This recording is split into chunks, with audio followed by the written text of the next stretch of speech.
everyone, I'm Helen Saunders, the head of HR at Clarion, and today I'm talking to Suzanne Treen, a legal director in the employment team, and she also heads up our business immigration team.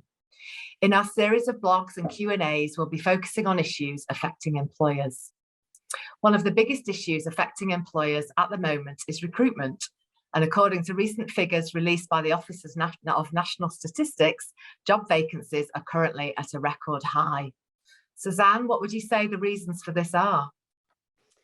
Thanks, Helen. Well, I think there are a range of reasons for this, like anything, but I think this includes the pandemic. But one factor is clearly due to a return of a large number of EU nationals to their country of origin following the end of freedom of movement.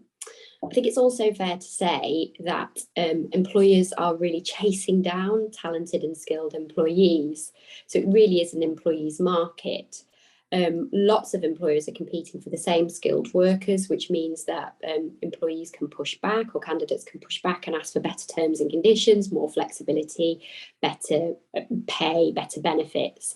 So really, this can be difficult then for employers to match and stop themselves being outbid for the best and the brightest. Particularly given some sectors can't really afford to match really high offers. So I think that's one of the key problems we're facing at the moment.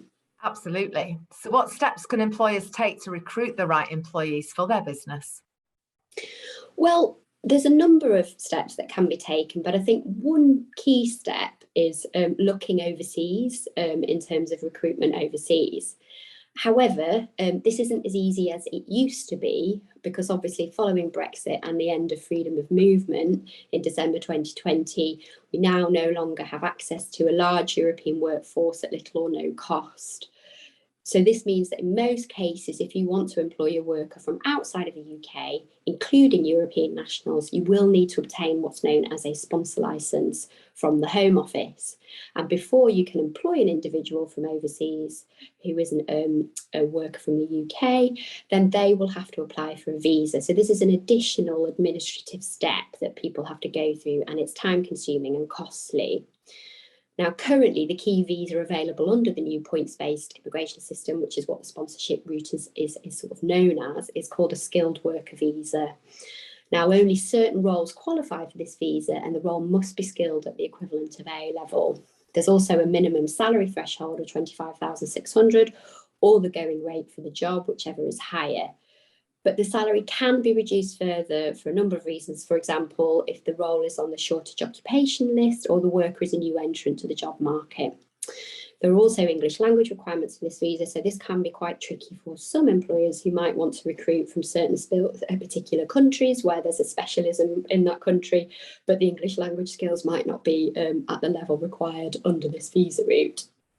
There are also other costs involved in sponsorship, such as the immigration skills surcharge, the immigration health surcharge, and visa costs, flights, etc. So it is rather expensive and it's administratively burdensome. However, once you have a sponsor licence, it's an asset which gives you a competitive advantage because it allows you to recruit skilled staff from all over the world.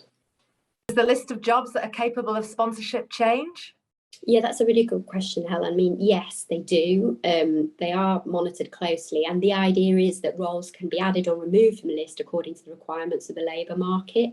However, as you probably know, if you've been reading the papers recently, there's been a lot of argument about how the government has classified some roles as skilled, whereas others have been left off the list. So, for example, you'll remember the whole HGV driver issue. Now, it's quite interesting because the health and social care sector has been really successful in making their case around care workers. So from the 24th of December 2021, the government added care workers to the list of shortage occupations for the health and social care visa. So this means that employers can recruit overseas workers to carry out roles in care, and this route is expected to be open for the next 12 months. However, in the main, the government really does want employers to use and invest in the UK workforce. And are there any other visa routes that would help employers? Yes, there are a number of other current routes which are useful for employers. So, for example, there's a route called the intra-company transfer route. And this basically allows employers who have an international as well as a UK base to transfer staff from their overseas business to the UK. And there are two routes via this, a standard route and a graduate route. However, just to complicate things further, the government announced that it intends to replace this route, and this was announced yesterday, under a new global business and mobility route. And that's as part of their commitment to try to simplify the immigration rules. They also announced a number of other routes which will allow employers to recruit overseas candidates. And the idea is that it's more simple, and these changes will be implemented across different dates, but we understand this will be starting from the 6th of April 2022. And I appreciate it was only announced yesterday, but what can you tell us about those new routes into the UK? Well, yes, it was only announced yesterday, and we are awaiting a lot more guidance. But I think from a headline point of view, it looks like the most interesting route for employers will be the global business mobility route. So this sounds like really good news for businesses who've been finding it hard to move people between their European locations as they previously were able to do without a second thought prior to the end of freedom of movement. So the global business mobility routes are a new category of sponsored routes for overseas businesses where they're seeking to establish a presence in the UK or transfer staff to the UK for specific business purposes. Now, there are 5 routes that correspond to different assignment types, and helpfully for employers also create a new provision for secondments. That's something we haven't seen before.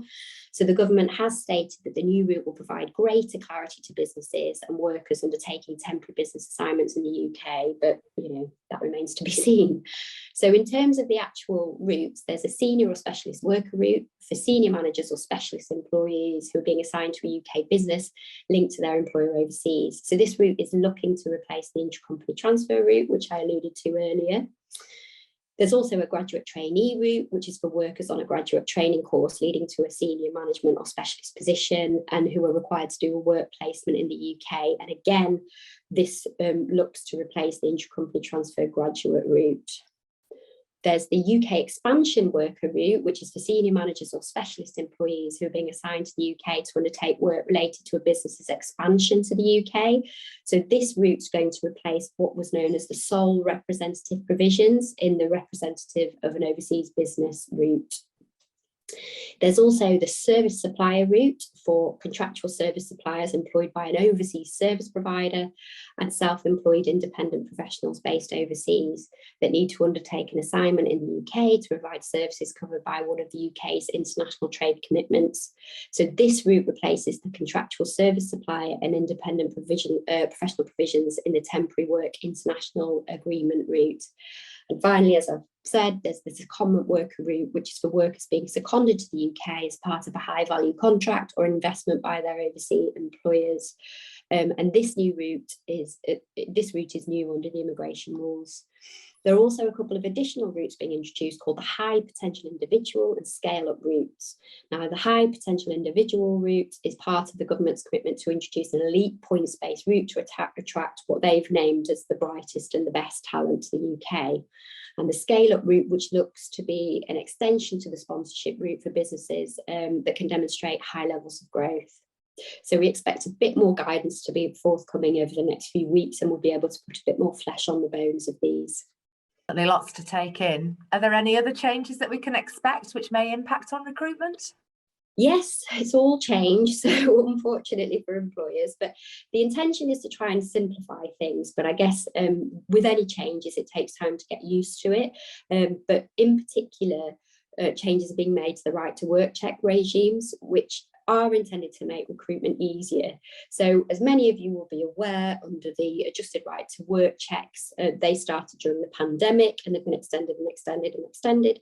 Well, those will now remain in place until the 30th of September 2022, which means that checks can currently be carried out over video calls, and job applicants and existing workers can send scanned documents or a photo of documents for checks using email or a mobile app rather than sending the originals. But employers really should use the Home Office employer checking service if a prospective or existing employee can't provide any of the accepted documents. In addition, only online right to work checks will be available for prospective employers or current employees who hold biometric cards, such as a biometric residence permit from the 6th of April 2022. So holders will evidence their right to work using the Home Office online service. You will no longer be able to accept physical cards for the purposes of a right to work check, even if it shows a later expiry date. That's quite a lot to take in, as you have said, but we will be covering all of this information in much more detail in our recruitment and business immigration filling the recruitment gap webinar next Wednesday, 23rd of March, 8:30. The details of it are on our website, so please do sign up because I think it will be useful to go through this information in a little bit more detail. Thanks, Suzanne. And what are the practical steps that you can take if you wish to recruit overseas workers? Well, I think it's fair to say that we really need to be prepared. There's a lot of pressure on the Home Office at the moment in terms of processing applications. Lots and lots of people are applying for sponsor licenses. So if you haven't got one, then I would recommend that you get one, because once you've got it, it gives you a competitive edge, as I've previously said. But look ahead for the next 6 to 12 months. What do you need in your business? What skills do you have? Have you got a particular area where you're missing skills? Have a think about how you can recruit to that role. Does it mean that you might have to look overseas? If so, apply for a sponsor license, because you then will be in a position to offer a job to somebody rather than having to go through the process of getting a sponsor license and potentially losing out on that candidate to a competitor. I think also just look out for details and clarity around the new routes, and obviously we can help you with that, but more guidance will be forthcoming. And anyone who's dealing with these issues or wants more clarity, they can obviously contact our business immigration team, and all of our details on our website. So please do get in touch with us. That's great, Suzanne. Thank you very much. Thanks, Helen.